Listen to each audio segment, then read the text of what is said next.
So this past weekend I saw two movies and I figured why not just make one video and use timestamps because that's literally why they exist. So here's the doubleheader. We got Lurker as well as The Conjuring Last Rites. One was really good and the other one,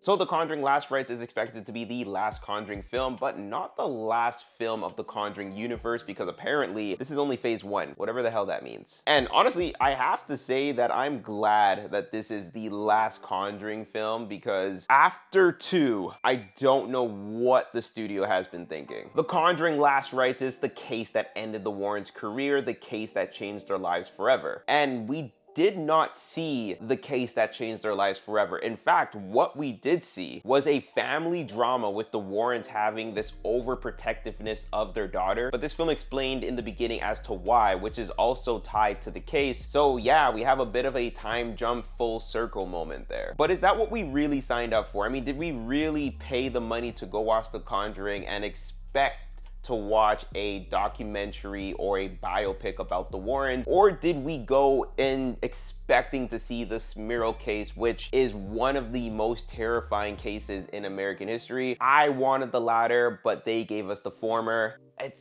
I don't know why they do these things though. And honestly, The Conjuring Last Rites was just so boring. The Smurl case is exactly the reason why I was excited for this film, especially after Conjuring 3, which I personally didn't like. I know that's not a hot topic, but it just wasn't good. But you know what I didn't know? I didn't know who the director of this film was, and it's not James Wan, the man that gave us the chilling moments in the first two Conjuring films, the man that really set this franchise off. No, it wasn't him. In fact, it was Michael Chavez, the man that gave us Curse of La Llorona, The Nun 2, and the third Conjuring film. What the hell is the studio thinking at this point? Why choose a director that has proven that he cannot provide the moments that this franchise needs? And I'm not saying that he's not a cool guy. I'm sure he is, but I'm not watching a movie because a person is cool. I'm watching a horror movie especially because I want to be scared. I want to feel that adrenaline, and I didn't feel that whatsoever for this film, and I sure as hell did not feel it for the other three films that he's done within this franchise. This film did so much of nothing, but still gave a couple of moments where I was pleased, so I guess in a way there is a couple positives there. There was this one scene where Judy is trying on a dress and she's in this fitting room that has a lot of mirrors and something's inside that room with her. I thought that was cool. There was another scene within the Smurl house that looks very much like the gameplay from Resident Evil Requiem, and I thought that was cool. And I'm sorry, but the small moments really mean nothing in the grand scheme of things, especially because the Smurl case is supposed to be so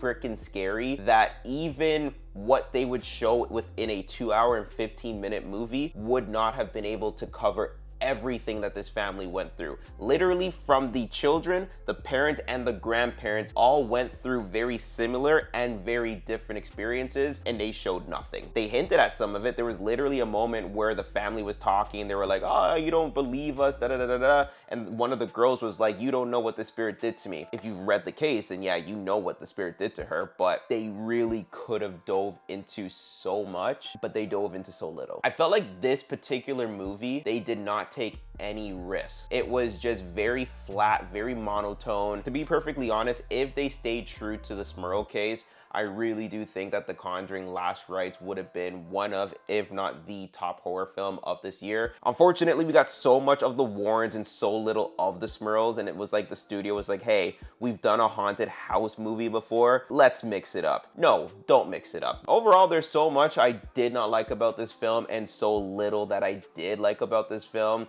I really think it was a waste of time, true and true. And I'm happy that this is the last Conjuring film, and I really want James Wan to come back and be a director again because, brother, look what they're doing. Now on to Lurker. Lurker was a film that was expected to be dropped in August, but then it got pushed to the first weekend of September, which was this past weekend. And it's like Saltburn in the sense of a hostile takeover, but it's not as intense. It doesn't have the same crude humor, but it's still very enjoyable. It's about Matthew, played by Theodore Pellerman, who works at a retail store, and his plot to weasel his way into the life of an up-and-coming music artist named Oliver, played by Archie Madekwe. I hope I said that right. If I didn't, forgive me. Along the way, Matthew's position is threatened, and this man does not want to give up his position, and he will do anything and everything to maintain his spot. It's very life and death for him because for once he's seen, and because he's seen, he feels appreciated. It's a proper social commentary on social status within the modern era, and I thought that Theodore and Archie did a very good job at portraying their brotherly bond, and the moments where things got really tense between them were really tense. And it's actually interesting that Archie was in this film because he's also in Saltburn, but he doesn't play the same type of role. So I don't know, I just thought that was a really cool fun fact in there. I was excited for this when it was first announced, and they did not disappoint. I thought the film style was really cool. It felt very retro and very close to home, which I appreciated because it also made those tense moments even more tense. It is a bit of a slow burn to make you digest what's happening and make you really appreciate and put things into perspective of like, wow, there are some real true sickos out there that will prey on vulnerable people. And sometimes we forget that celebrities are people that will cry when something is sad. They are people who have lost, they are people who have loved. And this film really puts a focus on that. And it really puts a focus on like how people can truly take advantage of somebody's vulnerability for their own benefit. And I thought Lurker did a good job at expressing that in full detail. It was honestly a good movie, and I am so happy that I saw it, and it was definitely the better movie of this weekend. But I'm curious, have you seen either of them, or have you seen both of them?